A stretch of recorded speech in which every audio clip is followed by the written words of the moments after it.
ঢাকা বিশ্ববিদ্যালয়ের চারুকলা অনুষদের জয়নুল উৎসব জয়নুল মেলা চলছে। চারুকলার শিক্ষার্থীরা চারুকলাকে আবারও রঙে রাঙিয়েছেন এই মেলা উপলক্ষে।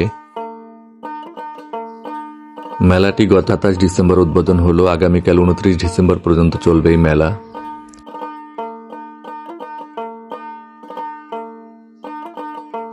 এই মেলায় চারুকলা অনুষদের যে ৮টি বিভাগ রয়েছে তাদের ৮টি স্টল রয়েছে। এখানে প্রাতিষ্ঠানিক কাজগুলো, একাডেমিক কাজগুলো, সেগুলোর প্রদর্শনী চলে, কোন কোন বিভাগে কি কাজ হচ্ছে, এবং ২টি প্রদর্শনী চলছে জয়নুল গ্যালারিতে।